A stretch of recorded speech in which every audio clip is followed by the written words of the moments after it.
अगर किसी लेडीज को संतान नहीं हो रही हो तो वो क्या उपाय करे या क्या ऐसी पूजा करे जिससे उसको संतान पैदा हो जाए? वाराणसी में संतानेश्वर मंदिर है, वहाँ जाके अपनी मुराद पूरी करे आए, मुराद बोले आए, वो मुराद 100% पूरी होगी, उसकी बच्चा हो जाएगा उसको। अच्छा। बहुत सारे घरों के बाहर एक बुरी नजर वाले तेरा मुंह काला, वहाँ किसी की मूर्ति लगानी चाहिए। हाथों में रत्न पहनने से हमारा भविष्य बदल सकता है?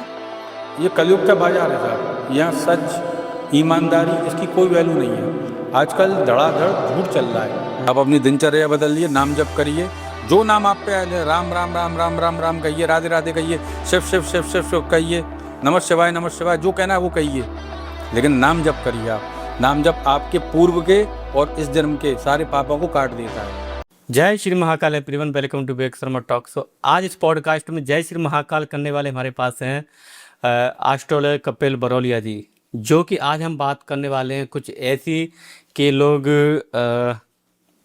बोलते कुछ हैं कि ये होता है, तांत्रिक क्रिया ये होती हैं, और एस्ट्रोलॉजरी को जो कि सर कहते हैं कि ऐसा मैं नहीं कहता, सर कह रहे हैं कि एस्ट्रोलॉजरी के लोगों ने बहुत ज़्यादा भ्रमित कर दिया है।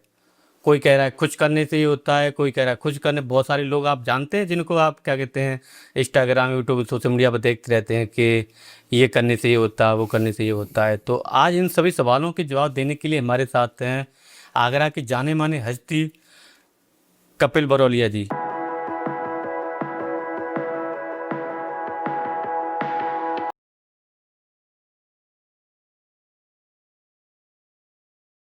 जय श्री महाकाल प्रभु। जय श्री महाकाल, हर हर महादेव, हर हर शंभो। कैसे हैं आप? सब महाकाल की कृपा भी है। अगर किसी व्यक्ति को बार बार नजर लगती है तो उसको उतारने के लिए कोई उपाय है? बिल्कुल है जी।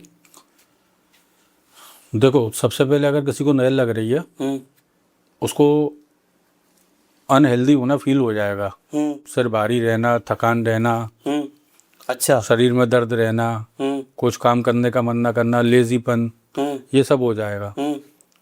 तो वो एक काम करे, अपने राइट हैंड में 7 काली मिर्च लेके बैठ जाए और 7 काली मिर्च को लेके 5 मिनट बैठा रहे और भगवान काल भैरव का एक मंत्र आता है, ओम ब्रह्म काल भैरवाय फट। उस मंत्र का 11-21 बार जाप करके अपने ऊपर से एंटी क्लॉकवाइज 7 बार घुमा के और उसको किसी भी रोड पे, बाहर नाली में, किसी पेड़ के पास फेंक दे। नजर दोष में काफ़ी फायदा मिलेगा। अगर किसी व्यक्ति को लगता है कि उसको ऐसा लगता है कि उसके ऊपर तंत्र क्रिया हो चुकी है तो उसको उठाने के लिए क्या उपाय किया जा सकता है? देखो, सबसे पहले तो वो एक नींबू ले, नींबू लेके हनुमान जी के मंदिर में जाए, हनुमान जी के सीधे पैर का सिंदूर उस नींबू पे लगा के रख ले और दिन भर उसको अपनी राइट पॉकेट में रखा रहने दे। रात को जब सोए उसको तकिए के नीचे रख ले और जैसे ही सुबह उठ के सबसे पहले अपने ऊपर से नीचे 7 बार उतार के और उसको 2 भागों में काट दे, जिससे 4 मुंह हो जाए उसके, और किसी कागज या काली थैली में लपेट के चौराहे पे फेंके आए, पीछे मुड़ के ना देखे। तो ऐसा करके वो हर शुक्रवार की रात को रखे और शनिवार को थ्रो कर दे। 5 बार ऐसा कर ले, कैसा भी तंत्र कट जाएगा। अगर किसी लेडीज को संतान नहीं हो रही हो तो वो क्या उपाय करे या क्या ऐसी पूजा करे जिससे उसको संतान पैदा हो जाए? देखो, संतान के लिए तो पहले देखना पड़ेगा पंचम भाव का स्वामी, ठीक है। कुंडली में अगर पंचम भाव का स्वामी कहीं पीड़ित है या पंचम भाव पे पाप ग्रहों की दृष्टि है तो उसका निवारण किया जाएगा। अगर वो सब ठीक है, उसके बाद भी अगर संतान नहीं हो रही है तो सीधे वाराणसी में संतानेश्वर मंदिर है, वहाँ जाके अपनी मुराद पूरी करे आए, मुराद बोले आए, वो मुराद 100% पूरी होगी, उसकी बच्चा हो जाएगा उसको। अच्छा। अगर कोई व्यक्ति काफी टाइम से बीमार चल रहा है और वो ठीक नहीं होने का नाम ले रहा है तो वो क्या पूजा करे या क्या ऐसे उपाय करे जिससे वो ठीक हो जाए? देखो, मंत्रों में बहुत बड़ी शक्ति होती है। तो एक बड़ा ही सिद्ध मंत्र जो भी मैंने बोला आपको, काल भैरव जी का, अगर वो लंबे टाइम से बीमार चल रहा है तो सबसे पहले काल भैरव मंदिर जाए, वहाँ जाके शराब चढ़ाए और अच्छा। हाँ, और शराब चढ़ा के 1 माला रोज ओम ब्रह्म काल भैरवाय फट की जाप करे। 1 माला, 2 माला, 4 माला वो डेली जाप करे, वो ठीक होना शुरू हो जाएगा। अगर कोई कपल क्या कहते हैं लव मैरिज करना चाहता है तो कैसे कुंडली में पता चले कि उनकी लव मैरिज होगी? देखो सबसे पहले कुंडली में हमको पंचम भाव का स्वामी देखना पड़ेगा। पंचम भाव का स्वामी सप्तम से कैसा संबंध बना रहा है। सप्तम भाव होता है शादी का, पंचम भाव होता है प्रेम प्यार का। अगर पंचम भाव का स्वामी सप्तम भाव से ठीक है, दृष्टि बना रहा है, संबंध रख रहा है, तो उसकी लव मैरिज होगी। अगर इन द केस नहीं होती है तो फिर उसके पंचम भाव की और सप्तम भाव की पावर को बढ़ाया जाएगा, ज्योतिष से जो भी सूत्र उपाय हैं उनके द्वारा। और कई हद तक लव मैरिज होने के चांस हो जाती हैं उसमें। अगर कोई व्यक्ति गौ सेवा करता है तो क्या फल मिलेगा उसको? 9 के 9 ग्रह ठीक रहेंगे। अगर आप गौ सेवा करते हो तो आपके 9 के 9 ग्रह बिल्कुल ठीक रहेंगे। आप गाय को खुद, हमारे यहाँ मान्यता है, पहली रोटी गाय को, आखिरी रोटी कुत्ते को। हाँ।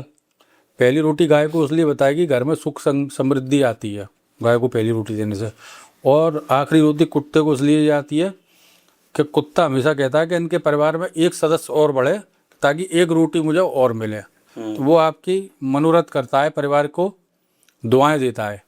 इसलिए गौ सेवा तो आप नियमित रूप से आप बना लीजिए। आप भी कुछ नहीं कर सकते हो, 20 रुपये का पालक, 20 रुपये का खीरा, 20 रुपये के टमाटर, जो ले सकते हो 10-20 रुपये का वो लेकर किसी भी राह चलती गाय को खिला दो या कहीं गौशाला में खिला दो, आपके ग्रह ऑटोमेटिक वैसे ठीक रहेंगे। अगर किसी व्यक्ति के ग्रह खराब चल रहे हैं तो कैसे ठीक किया जा सकता है? सबसे पहले गौ सेवा शुरू करें। ओके। सबसे पहले गौ सेवा शुरू करें। दूसरी बात, फिर कुंडली में देखना पड़ता है कौन कौन से ग्रह खराब है, किससे दृष्टि है, कौन से ग्रह पे उनकी दृष्टि आ रही है, इससे वो खराब हो रहे हैं, और उससे पहले उसके कर्म क्या है। तो सबसे पहले तो मैं ये कहता हूँ कि भैया जो भी गलत काम कर रहे हैं उनको बंद कर दो। मान लो शनि खराब है, तो शनि खराब है तो मैं सीधे सीधे बोलता हूँ कि टाइम से उठो, टाइम से खाओ पियो, सात्विक खाओ, मीट मांस शराब बंद कर दो, और दुर्गा सप्तशती कवच का पाठ शुरू कर दो। अगर वो दुर्गा सप्तशती कवच का पाठ शुरू कर देते हैं तो शनि का कैसी भी परेशानी हो, 7.5 हो, ढैया हो, कुछ भी हो, वो खत्म होना शुरू हो जाती है। अगर कोई व्यक्ति अपने बिजनेस को ग्रोथ करना चाहता है, बिजनेस को बढ़ाना चाहता है, तो उसके लिए कोई रेमेडी है? रेमेडी है, लेकिन सबसे पहले मेहनत। जी। अब मेहनत भी आप कर रहे हो और तुम्हें उसका फल नहीं मिल रहा है, तो आप मेरे पास आए कि सर मैं इतनी मेहनत कर रहा हूँ फिर भी मेरा बिजनेस अचीव नहीं कर पा रहा है, अच्छा नहीं कर पा रहा हूँ, तो मैं देखूंगा उसका सप्तम भाव। सप्तम भाव पार्टनरशिप का होता है, बिजनेस का होता है, व्यापार का होता है। 10th हाउस देखूंगा, 11th हाउस देखूंगा। इन तीनों को देख के मैं फिर उसको जो जो सजेस्ट करना है वो मैं उसको सजेस्ट करूंगा। वो कुंडली देख के उपाय उसको बताया जाएगा। लेकिन अगर एक मैं ऐसा उपाय बता देता हूँ जिससे कि हर कोई आदमी कर सकता है। अपने दुकान या फैक्ट्री या तुम्हारी जब रात में उसका गेट बंद करें तो एक इतना बड़ा अखबार को बत्ती बना लें उसकी, और उसको पहले 7 बार प्रतिष्ठान से घुमा लें। घुमाने के बाद उसमें आग लगा दें, और आग लगा के उसको दुकान से कहीं बाहर फैल दें। तो अगर कोई दिक्कत होगी हल्की फुल्की तो वो ठीक होना शुरू हो जाएगी। उसमें कुछ बोलना है? कुछ नहीं, सिर्फ भोलेनाथ का स्मरण कर ले, काल भैरव का स्मरण कर ले। अगर किसी व्यक्ति के बहुत दिनों से कुछ काम रुके पड़े हैं और वो स्टार्ट नहीं हो रहे हैं तो क्या करना चाहिए? काम वही मैंने अभी उसका भी बात यही है कि सबसे पहले कुंडली देखनी पड़ेगी। शनि की जब दशा अंतर दशा में शनि आते हैं तो वो गरीबी देते हैं, गरीबी के देवता हैं शनि। तो सबसे पहले तो ये देखना पड़ेगा कि शनि क्या गोचर कर रहे हैं, क्या फल दे रहे हैं, और कौन सा भाव इसका एक्टिव है। उसी हिसाब से उसको रेमेडी बताई जाएगी। जैसे कि अब मैं सप्तम में शनि की दृष्टि पड़ रही है, मान लो, या शनि कैसे ना कैसे सप्तम से कोई संबंध बना रहे हैं, तो फिर वहाँ शनि का दान करके, शनि के मंत्र करके उसको थोड़ा बहुत डाउन किया जाएगा। उसके बाद उसका व्यापार धीरे धीरे चलने लगेगा। पुत्र प्राप्ति के लिए क्या करना चाहिए? किसी को पुत्र नहीं हो रहा है, 2 पुत्र ही हो गई हैं लगातार। अब उनकी तीसरा भी ऑपरेशन सही होता है, चौथे का को तो ऑपरेशन में चांस होता ही है कोई। अगर आप तीसरा पुत्र चाहते हैं तो सबसे पहले आप कान छिदा लें। अच्छा, सोने से, सोने का एक तार या एक पतला छोटा सा कुंडल या बाली अपने राइट कान में डाल लें। ये पुरुष को करना है। ओके। उसके बाद बच्चे को प्लान करें। मैं गारंटीड देता हूँ 99.9% ये काम करेगा। आजकल हम देखते हैं कि छोटे बच्चों का पढ़ने में मन नहीं लगता है, तो उसके लिए उन्हें क्या करना चाहिए? बच्चों का आजकल सोशल मीडिया और मोबाइल की तरफ ज़्यादा रुझान है। सबसे पहले तो आप अपने बच्चे को मोबाइल से दूर करो। आप जितना मोबाइल से दूर रखोगे बच्चे की बुद्धि उतनी विकसित होगी। मोबाइल आज के ज़माने में बच्चों के लिए बहुत बड़ी सरदर्दी है। बिल्कुल। तो सबसे पहले तो आप मोबाइल अवॉइड करवाइए उनका। दूसरा, एक चांदी की चेन और 5 मुखी रुद्राक्ष उनके गले में डालिए, ठीक है। तीसरा, अगर हो सकता है तो उनको अपने घर के नॉर्थ ईस्ट में ही सुलाइए। नॉर्थ ईस्ट में बच्चे सोएंगे और वहाँ पढ़ेंगे तो उनकी पढ़ाई विकसित होगी, बढ़ेगी, अच्छा सोचेंगे, अच्छा पढ़ेंगे। तो मैं 14-15 साल तक के बच्चों को नॉर्थ ईस्ट में सुलाने की सलाह देता हूँ। हम हर परिवार में देखते हैं कि ननद और भाभी का रिश्ता नहीं बनता है, उसके लिए उसके पीछे का कारण क्या होता है? कारण ये होता है, जिस दिन ननद भाभी को बहन मानने लगेगी और जिस दिन भाभी ननद को बहन मानने लगेगी, उस दिन ननद भौजाई का जो रिश्ता होता है, भाभी का जो रिश्ता होता है, या एक दोस्त मानने लगेगी, तो उनमें व्यवहार दोस्ती जैसा हो जाएगा। वो ननद अपनी कोई भी बात भाभी से कह सकती है। अच्छा। लेकिन भाभी को भी ये शोर करना चाहिए कि ये मेरी ननद नहीं, मेरी मित्र है, मेरी बहन है छोटी, उस हिसाब से उसको ट्रैकल करना चाहिए। तो वो रिश्ता हमेशा मजबूत रहेगा जिंदगी भर। हर दूसरे तीसरे घर में अफेयर हो रहे हैं, उसके पीछे का कारण? देखो, जब जब राहु आपके पंचम भाव से या अंतरदशा में कोई ना कोई संबंध बनाता है तो वो राहु और शुक्र अधिकतर ये एक्स्ट्रा मैरिटल अफेयर दे जाते हैं। अगर ऐसी युति बन रही है तो सबसे पहले तो मूली का दान कर दो बुधवार को। अगर आपको लग रहा है या किसी की मिसेज को लग रहा है कि मेरे पति का कहीं अफेयर चल रहा है, तो चुपचाप उनके बटुए से 10-20 रुपए निकाल के करना उन्हीं के पैसे से ही है। अब वो पैसा भी आपको ही दे रहे हैं, घर में अगर पैसा दे रहे हैं तो कोई दिक्कत नहीं है। आप 20-30 रुपए की मूली लेके और कुछ दक्षिणा उस पर रख के किसी ब्राह्मण को दान करें बुधवार। ओके। इससे राहु का प्रभाव कम होगा और जितना हो सके पति से बातचीत करने की कोशिश करें, उनसे भिड़े नहीं, उनको समझाने का प्रयास करें। जी। जब पति देखेगा कि हाँ ये मेरी बात समझ रही है तो उसको अपनी गलती का एहसास अपने आप होगा। पान का पत्ता लो, उस पान के पत्ते पे हनुमान जी के मंदिर में जाके उसका नाम लिख दो और नाम लिख के उसको फोल्ड कर दो और फोल्ड करके लौंग से उसको बंद कर दो और उसे हनुमान जी के मंदिर में रख दो और प्रार्थना करो, हे प्रभु ये मेरे पैसे दे दे हनुमान जी। वो उसके पैसे महीने 2-3 महीने में अगर वो देने की स्थिति में है तो दे देगा। को लगता है कि ज्योतिषी के जो उपाय होते हैं वो वास्तव में किस्मत बदलते हैं? बिल्कुल बदलते हैं। अगर कुंडली देख के उपाय किया गया है तो अगर उपाय कुंडली देख के किया गया है तो बिल्कुल करें। उपाय में मैं तो देखो सबसे पहले मैं मंत्रों को देता हूँ और मंत्रों में इतनी शक्ति है कि आप कुछ भी कर सकते हैं। ओम नमः शिवाय मंत्र का जाप कर लें, आपकी आधी दिक्कतें वैसी खत्म होना शुरू हो जाएंगी। तो वो तो कुंडली देख के बताया जाता है कि इनको क्या मंत्र सजेस्ट करना है, क्या देना है, उसी हिसाब से दिया जाएगा। बहुत से लोग मानते हैं कि उपाय काम नहीं करते हैं, क्या ये सत्य है? बिल्कुल सत्य है। उपाय आपका जब काम नहीं करेगा जब आपकी दिनचर्या और आपके कर्म ठीक नहीं है। वैसे ही कर्म है वैसे ही दिनचर्या है, तो आप कोई भी उपाय कर लेना काम नहीं करेगा। सबसे पहले आपको अपने कर्म चेंज करने होंगे, उसके हिसाब से दिनचर्या चेंज करनी होगी। जो भी अगर अच्छा ऑथेंटिक ज्योतिष है वो आपको उपाय दे रहा तो वो काम करेगा। अगर कोई व्यक्ति की आप जन्म कुंडली बिगड़ दे के आप उसके भविष्य के बारे में बता सकते हैं? बिल्कुल, भविष्य के बारे में तो नहीं बता सकते हैं, लेकिन वो जिस परेशानी से आया तो प्रश्न कुंडली देख के उसका निस्तारण किया जा सकता है। जैसा कि आपके पास डेट ऑफ टाइम नहीं है, आप मेरे पास आए तो आपका प्रश्न है क्या मेरा काम चलेगा, तो मैं प्रश्न कुंडली बनाऊंगा। उसी समय प्रश्न कुंडली बना के मैं देखूंगा और मैं बता दूंगा वो काम करती है। मैंने बहुत लोगों पे अप्लाई किया है। हाथों में रत्न पहनने से हमारा भविष्य बदल सकता है? देखो, भविष्य नहीं बदलेगा, भविष्य कर्म से ही बदलेगा। रत्न इतना कर सकते हैं कि उस चीज की पावर को थोड़ा बढ़ा दें। आपके जैसे कर्म स्थान है उसको बढ़ा दें, आपके भाग्य को बढ़ा दें। रत्न पहला लग्न का रत्न यूँ पहनाया जाता है कि आपकी इम्यूनिटी बरकरार रहे और अच्छी रहे, इसलिए मैं लग्न का रत्न पहनाता हूँ। अगर वो त्रिक भाव में नहीं है पाप दृष्ट नहीं है, नीच का नहीं है, तो मैं रत्न सजेस्ट कर देता हूँ। अगर कोई कहता है तो, अगर उसको पहनना है, मैं तो सीधे सिंपल कहता हूँ कि आप पहले तो कर्म ठीक रखो अपने, बाकी सब सही रहेगा। उसके बाद वो पूछता है सर मैं कौन सा रत्न पहनूं, थोड़ा मेरा चीज़ें ठीक और अच्छी हो जाएं, तो मैं उनको रत्न सजेस्ट कर देता हूँ। शनि के साढ़े साथी से बचने के लिए क्या उपाय कर सकते हैं? दुर्गा सप्तशती का पाठ जी, सबसे बेस्ट रेमेडी है। उसका कोई नियम है? नियम क्या है, नहाओ दो, अपनी पूजा में बैठे, दुर्गा सप्तशती का पाठ पढ़ करो, आरती करो और चल दो काम पे अपने। आप पूरा पाठ नहीं कर पा रहे हो तो एक अध्याय रोज कर लो, एक अध्याय उनका डेली पढ़ के निकलो। पूजा पाठ से ग्रह शांत हो सकते हैं? बिल्कुल हो सकते हैं, अगर आप सच्चे मन से करें, आप सदाचारी रहें, सात्विक रहें, मीट मांस मदिरा का सेवन ना करें, तो ऐसा कोई ग्रह नहीं है जो ठीक नहीं हो सकता है। तो मेरे घर का जो वास्तु है वो ठीक बना रहे, और बगैर तोड़ फोड़ के कैसे सही किया जा सकता है उसको? दो चीज़ तो बिना तोड़ फोड़ के कभी ठीक होती नहीं है, एक नॉर्थ ईस्ट और एक साउथ वेस्ट।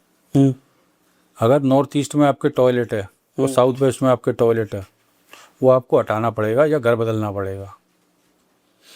ओके। तो उसका एक उपचार होता है विधिवत तरीके से। उनको पहले विधिवत तरीके से बंद कर दो, बंद करके वहाँ साफ सफाई रखो, कपूर जलाओ, और 4-6 महीने बाद देख लो उसकी एनर्जी शांत हो गई है, घर में ठीक होने लगा है, तब उसको हटवा दो। डायरेक्ट नहीं हटवाना है। अच्छा, हाँ, अगर ऐसा कुछ कोई कर देता है तो क्या हो सकता है? कुछ भी गंभीर स्थिति बन सकती है घर में, कुछ भी। मैं डरा किसी को नहीं रहा हूँ, लेकिन कभी भी डायरेक्ट टॉयलेट वगैरह ना हटाएं, उनको विधिवत तरीके से बंद करें। मैं सभी से यही हाथ जोड़ के प्रार्थना करता हूँ। अटल बिहारी वाजपेयी थे, सबसे पहले उठ के नहा के सूर्य को जल देते थे, रोली मिला के, लाल चंदन, और देश के प्रधानमंत्री बने नहीं बने। जी, आपकी सूर्य आपका ठीक है तो आपकी प्रसिद्धि ठीक है, आपकी इज्जत ठीक है, आपका स्वाभिमान ठीक है, लोग आपकी इज्जत करेंगे। सोमवार का व्रत रखना क्यों जरूरी है? इस बात पर मेरा थोड़ा तर्क अलग है। जी, भगवान कोई भी ये नहीं कहता आप मेरा व्रत रहो, कोई भी भगवान। व्रत तो अपनी मन की शांति के लिए रखा जाता है।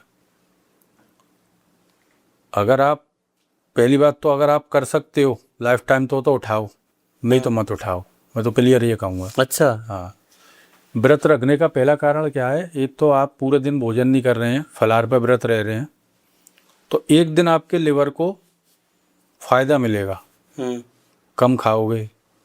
बहुत से लोग निर्जला रहते हैं, बहुत से लोग एक टाइम खाने पर रहते हैं, और बहुत से लोग एक आध सेब केले पे रह लेते हैं। तो जितना कम खाओगे लिवर को भी आराम मिलेगा एक दिन के लिए। और व्रत रखना कायदे से वैसे ठीक है, हफ्ते में एक बार व्रत रहना चाहिए। सुबह शाम घर के बाहर दिया जलाता है तो उस घर में सुख समृद्धि आएगी? बिल्कुल आएगी। दिया जलाना लेकिन मीठे तेल का। अच्छा। हाँ, जो तिली का तेल आता है मीठा तेल, उसका दिया जलाना। लोग घी का भी जला देते हैं, और कई लोग सरसों के तेल का जला देते हैं। कभी ना जलाएं। अगर घर के बाहर जो दिया जलेगा वो तिली के तेल का जलेगा, मीठे तेल का। ये हमेशा ध्यान रखें। बहुत सारे घरों के बाहर एक बुरी नजर वाले तेरा मुंह काला, वहाँ किसी की मूर्ति लगानी चाहिए? इस बात पे तो मैं ज़्यादा एग्री नहीं करता हूँ। अगर तुमने घर बनाया है बढ़िया, तो आप घर के अंदर की तरफ, बाहर की तरफ नहीं, घर के अंदर की तरफ जो भी देवी देवता को तुम मानते हो उनका एक छोटा स्वरूप लगा लो, चित्र, मूर्ति नहीं, चित्र। अच्छा। हाँ, हम देखते हैं कि घर लोगों के बाहर ना क्या कहते हैं, किसी भगवान की बड़ी मूर्ति लगी होती है, और फिर क्या कहते हैं, फिर उनमें कई अशांति होती है कि महाराज जी? देखो एक बात बताइए आप, जैसे कि आपने बाहर किसी भी भगवान की मूर्ति प्लेस कर दी, अब धूल आ रही है, पेड़ पक्षी वगैरह आ रहे हैं, बीट कर रहे हैं, तो वो मूर्ति शुद्ध तो रहेगी नहीं। जब तुम भगवान का अनादर कर रहे हो तो उसका भी दुष्परिणाम तो आपको झेलना पड़ेगा ना। अब मैं घर के अंदर क्यों कह रहा हूँ कि आप उसको साफ भी कर सकते हो, आप उस पर दिया बाती भी कर सकते हो। अब तो आपने घर के बाहर लगा दी तो उसका तो कोई सिस्टम मेरे हिसाब से ठीक नहीं है। ईंधन, पहले गैस का प्रयोग नहीं होता था, चूल्हे पर रोटी बनती थी, मेरे यहाँ बनी है, और अब हम पेट्रोलियम गैस का यूज़ कर रहे हैं। तो वो स्वाद नहीं आ पाएगा जो चूल्हे की रोटी का स्वाद आता है, चूल्हे की सब्जी का स्वाद आता है। बस यही एक कारण है, बाकी और वैसा खास कोई कारण नहीं है उसका। बस और ये है कि गृहिणी हो या कोई पुरुष हो, उसको बनाना अच्छा आना चाहिए। अगर किसी व्यक्ति का राहु खराब चल रहा है तो उसका जीवन कैसे डिस्टर्ब हो सकता है? अगर राहु खराब है तो सबसे पहले वो आपको मानसिक दिक्कतें देगा, सोचने समझने की शक्ति खत्म कर देगा, डिप्रेशन, एंजाइटी, ये तुमको सबसे पहले देगा, वो सबसे पहले देगा। जो आदमी अपने आप को बैठे बिठाए अस्वस्थ महसूस करने लगे, बोले मैं बीमार हूँ और रिपोर्टें सारी ठीक है, तो समझ जाओ उसका राहु गड़बड़ हो गया। कभी भी अपने सिर का बाल किसी को नहीं देना है। खास तौर से मध्यम वर्गीय गृहिणियां ये काम करती हैं, कुछ पैसे के लालच के चक्कर में अपने शरीर के बाल, सिर के बाल उनको दे देती हैं। अब वो क्या पता वो आदमी तांत्रिक नहीं है, पहली बात। दूसरी बात, वो तुम्हारे बालों का क्या यूज करेगा ये तुमको पता है? कभी भी अपने बाल और अपने नाखून काट के सीधे नाली में डालने हैं, किसी को नहीं देने। नाखून भी छुपा के रखने। नाखून और बालों से बहुत बड़ा तंत्र होता है। अगर वो तांत्रिक है तो आपकी जिंदगी को तहस नहस कर देगा। ये आजकल ट्रेंड में बहुत चल रहा है, मैं देख रहा हूँ कई गलियों में आजकल बाल ले लो चिल्लाने वाले आते हैं। कभी किसी को मैं हाथ जोड़ कर रिक्वेस्ट करूंगा, कभी किसी को अपने बाल कभी ना दें। बड़ा बोर्ड भी लगा होता है कि पुराने कपड़ों को दान करें, कभी ना करें। मैं ये कह रहा हूँ कभी ना करें। आपको दान करना है, आप किसी गरीब को कंबल दे दो, कपड़े मत दो। कंबल आप दान कर सकते हो। कंबल राहु केतु ठीक करता है आपका, अगर सर्दियाँ आए तो। या कोई आदमी आपसे कह रहा है कि मुझे कपड़ा दिला दो आप, तो उसको आप 1,500 रुपये जो आपका सामर्थ्य है वो दे दो, कपड़ा मत दो। ये हमारा कैसे खरीद के दिलवा? बिल्कुल नहीं देना है। अच्छा। कपड़ा नहीं देना है। कपड़ा परफ्यूम कभी किसी को मत देना। कपड़ा परफ्यूम और घड़ी, कपड़ा परफ्यूम और घड़ी कभी किसी को मत देना। इससे क्या होता है महाराज जी? शुक्र खराब होता है। शुक्र खराब हो गया तो क्या हो सकता है फिर? जीवन से लग्जरियाँ चली जाएंगी। आप देख लो 1-2 बार किसी को, धीरे धीरे आपको लगेगा कि यार कुछ घटाव आया है जिंदगी में। बृहस्पति खराब है तो क्या समस्या आ सकती है? अगर सही है तो क्या फल मिल सकता है उसको? देखो, अगर किसी व्यक्ति का, पहली बात तो हम सही की बात करते हैं। अगर बृहस्पति अच्छा बैठा है कुंडली में, और खासतौर से लग्न में बैठा है या पंचम में बैठा है या नवम में बैठा है या फिर केंद्र में बैठा है, तो वो एक राजा की भांति है आदमी, अच्छी स्थिति में तो। अच्छा। हाँ, उसको बृहस्पति अपने आप ऊपर ले जाएगा। उसको सोचने समझने की, अध्यात्म की, पढ़ने की, लिखने की ऐसी शक्ति दे देगा कि वो ऑटोमेटिक ऊपर चला जाएगा। अगर बृहस्पति खराब है तो सबसे पहले तो वो पेट से रिलेटेड प्रॉब्लम देगा, खासतौर से लिवर से जुड़ी हुई। पढ़ाई में मन नहीं लगने देगा। भाई गुरुदेव बृहस्पति हैं, गुरु हैं, अध्यात्म के गुरु हैं। वो करना कुछ जाएगा और करेगा कुछ, तुमसे बोल के कुछ जाएगा और करेगा कुछ। ऐसी मनोस्थिति पैदा कर देते हैं अगर गुरुदेव बृहस्पति खराब होते हैं तो। और जैसा कि बुध खराब होता है तो पढ़ने लिखने में मन ही नहीं लगेगा, व्यापार खराब चलेगा, बहन बुआ बेटी को दिक्कत चलेगी बुध के खराब होने से। जिस घर में बहन बुआ बेटी को दिक्कत है, समझ जाओ उसका बुध खराब है। अच्छा जी। आपकी बच्ची रोज रोज बीमार पड़ रही है, आपकी बहन आए दिन बीमार पड़ रही है, आपकी बुआ आए दिन बीमार पड़ रही है, बहन बुआ बेटी, अगर इनको प्रॉब्लम हो रही है तो समझ जाओ आपका बुध गड़बड़ है। तो उसका एक ही उपाय मैं बताता हूँ कि मंगलवार की रात को हरी मूंग की साबुत दाल थोड़ा सा गला दो और बुधवार की सुबह पक्षियों को फेंक आओ। ये 10-11 बार कर लो आप, आपका बुध बिल्कुल ठीक हो जाएगा। 2 किलो आटा लेना है, उसमें 1 किलो बूरा मिलाना है। चीनी वाला बूरा मिला लो या बूरा मिल जाए वैसा, वो मिला लो। उसको भूंज लो घी भी डाल के। पंजीरी, कच्चा आटा नहीं, कच्चे आटे का कभी नहीं डालना है, ध्यान रखना, उससे चींटियाँ अंधी हो जाती हैं। तो उसको भूंज लो। उसमें सफ़ेद तिल, थोड़े से बादाम वगैरह आप काट के डाल सको, काजू वगैरह, वो मिला लो काट के छोटे छोटे। उनको रख लो एक जगह। घर से आप जब डेली निकलो, कहीं भी जा रहे हो, तो एक मुट्ठी एक कागज में रख लिया और चींटियों को डालते हुए चले गए। इससे तुम्हारे शारीरिक जितने भी आने वाले कष्ट हैं, आएंगे तो जरूर, लेकिन कब निकल जाएंगे आपको पता नहीं चलेगी। क्योंकि घटना कोई भी ज्योतिष नहीं बदल सकता है। घटना कोई भी ज्योतिष नहीं बदल सकता। सिर्फ घटना को सहने की ताकत और मंत्र जाप वगैरह आपको ये रेमेडी बता के उसको उसका प्रभाव थोड़ा कम कर सकते। विवाह नहीं हो रहा है, विलम्ब हो रहा है, तो उसके लिए क्या उपाय करना चाहिए उसको? पहले तो ग्रह नक्षत्र चेक करता हूँ और नक्षत्र में मैं देखता हूँ अगर 1 6 10 का कॉम्बिनेशन बनना है तो उसके नो मैरिज के योग होते हैं। अब विवाह नहीं हो रहा है तो हमको क्या करना है, अगर लड़का है तो उसके शुक्र को मजबूत करवाओ और लड़की है तो बृहस्पति को। लड़के का शुक्र जैसे ही मजबूत होगा उसका विवाह के चांसेस बढ़ जाएंगे। अगर किसी बालक का विवाह नहीं हो रहा है पुरुष का, तो वो शुक्रवार गाय को आधी किलो 1 किलो 2 आलू खिलाया है। शुक्रवार ये 2 आलू खिलाया आएगा, उससे उसके विवाह में जो अड़चनें आ रही हैं वो कम हो जाएंगी या ख़त्म हो जाएंगी।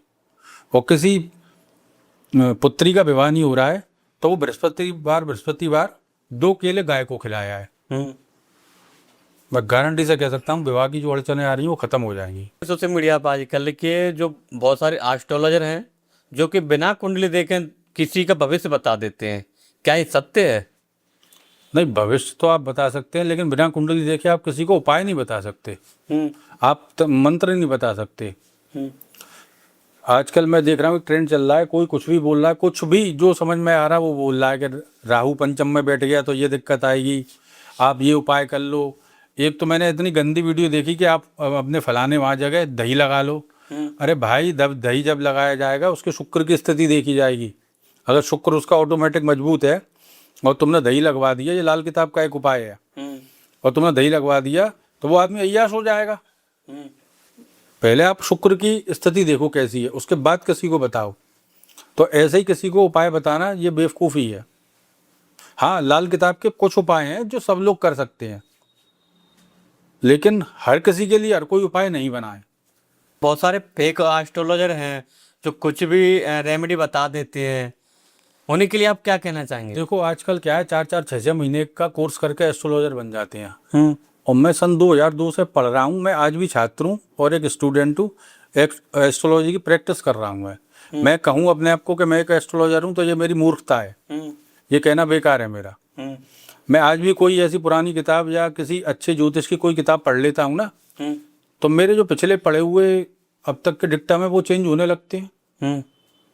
पुराने ज्योतिष इतना बढ़िया बढ़िया लिख गए हैं, क्या अगर आप उनको भी फॉलो करोगे ना तो आप एक सफल ज्योतिष बन सकते हो।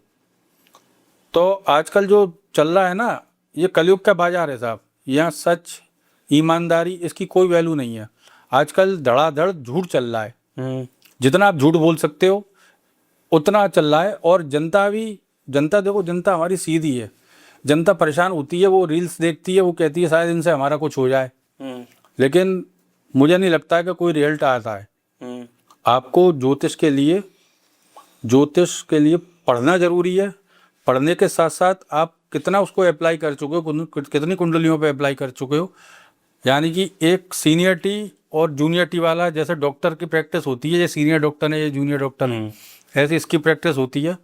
आप जब तक किसी को, मैं तो ये कह रहा हूँ, कोई रेमेडी ना दें, किसी का अच्छा नहीं हो सकता तो उसे ठगे नहीं। मैं हाथ जोड़ के सभी से यही विनती करूँगा। हमारा जी हम देखते हैं कि लोग ना क्या कहते हैं, जो एस्ट्रोलॉजर हैं वो 11,000 21,000 फीस लेते हैं। एस्ट्रोलॉजर की जो ज्योतिषी है वो तो एक विद्या है, उसकी कोई फीस होती है क्या कभी? या एक गुरु दक्षिणा दे सकते हैं उनको? हाँ, कभी कोई फीस नहीं हो सकती, इसकी दक्षिणा होती है। भगवान ने मुझे मानव शरीर दिया है, किसी का भला हो जाए कम से कम वो याद तो रखेगा। हाँ, एक आदमी था जिसने मुझसे पैसे भी नहीं लिए थे और आज उसकी बदौलत मैं यहाँ पहुंच गया। उसने बिल्कुल सही बताया था मुझे। ज्योतिष क्या है? ज्योतिष ये है कि आप अब सामने वाले का लाइफ स्टाइल, उसको कैसे जीना है, किस तरीके से जीना है, उसको क्या करना है क्या नहीं करना है, आपको ये बताना है। भविष्य में उसके साथ क्या हो सकता है, क्या होने की संभावना है, ये बताना है। कोई भी ज्योतिष ये कह रहा है कि यही होगा तो वो समझ लो मूर्ख बना रहा है। कुंडली में लिखा है कि उसके साथ ये घटना घटनी है और उसके कर्म इतने जानदार हैं। वो प्रेमानंद जी का मैं एक दिन एक वीडियो देख रहा था। मैं प्रेमानंद जी को बहुत फॉलो करता हूँ, बहुत देखता हूँ। और अगर आप प्रॉपर तरीके से नाम जप कर रहे हैं, चाहे राधे रानी का करिए, चाहे कृष्ण का करिए, चाहे शिव का करिए, किसी का भी अगर आप नाम जप कर रहे हैं, कलयुग केवल नाम आधारा, कलयुग में सिर्फ तुम नाम से ही तर सकते हो। अगर आप किसी का जप कर रहे हैं ना तो आपका छत्र नक्षत्र कोई कुछ नहीं बिगाड़ सकता, ये मेरी गारंटी है। आपको किसी एस्ट्रोलॉजर के पास जाने की जरूरत नहीं पड़ेगी, मेरे पास भी आने की जरूरत नहीं पड़ेगी, मैं खुद कह रहा हूँ। आप अपनी दिनचर्या बदलिए, नाम जप करिए, जो नाम आप पे आए, राम राम राम राम राम राम कहिए, राधे राधे कहिए, शिव शिव शिव शिव शिव कहिए, नमः शिवाय, जो कहना है वो कहिए, लेकिन नाम जप करिए आप। नाम जप आपके पूर्व के और इस जन्म के सारे पापों को काट देता है। हमारे जो व्यक्ति आपको सुन रहे हैं, देख रहे हैं इस समय, उनके लिए आप क्या एक मैसेज देना चाहेंगे कि एस्ट्रोलॉजी की दुनिया में से उन्हें कैसे सावधान रहना चाहिए, और जो अच्छे एस्ट्रोलॉजर हैं उनके पास आपको जाना चाहिए, उन्हीं के लिए आप क्या कहना चाहेंगे? देखो, इंडिया के अंदर बहुत से ऐसे जानदार एस्ट्रोलॉजर हैं जो दक्षिणा पे काम करते हैं। जो फीस ले रहा हो ना, उसके पास बिल्कुल मत जाओ, मैं साफ कहूँगा, बिल्कुल मत जाओ। फीस वाले एस्ट्रोलॉजर पे जाना, क्यों जाना है तुमको? पहली बात, तुम अपने कर्म सुधारो, कर्म सुधारो। मैं पूरे इंडिया से सनातनियों से हाथ जोड़ के विनती करता हूँ, जितने भी मेरे हिंदू भाई हैं, मेरी हिंदू बहनें, शराब मांस इनका त्याग कर दो। आपकी जिंदगी ठीक ना हो जाए, मेरा नाम बदल देना जी। और एक नाम कोई भी पकड़ लो, चाहे राधे रानी का पकड़ लो, चाहे शिव जी का पकड़ लो, चाहे कृष्ण जी का पकड़ लो। मैं तो कुछ नहीं कर सकते हो, तुम घर में बैठे हो, मन में बोलते रहो, ओम नमः शिवाय, ओम नमः शिवाय, ओम नमः शिवाय, ओम नमः शिवाय। ये मन में बोलते रहो, नहीं बोल पा रहे हो, मन में बोलते रहो। आपका जीवन नहीं ठीक हो जाए, तुम्हें किसी ज्योतिष के पास जाने की जरूरत नहीं पड़ेगी, 11-21 हज़ार रुपये देने की कोई जरूरत नहीं पड़ेगी, कोई रत्न पहनने की जरूरत नहीं पड़ेगी, सिर्फ आप नाम जप करो। तो दोस्तों, महाराज जी ने बहुत कुछ इस पॉडकास्ट में आपने सुना, बहुत कुछ महाराज जी ने आपको रेमेडी बताई, बहुत कुछ आपको शिक्षाएं दी कि क्या करना चाहिए, ये आपके हाथ में। तो मिलेंगे किसी दूसरे पॉडकास्ट में, जब तक के लिए हरे कृष्णा, हर हर महादेव। हर हर महादेव, शिव शंभू, जय श्री महाकाल।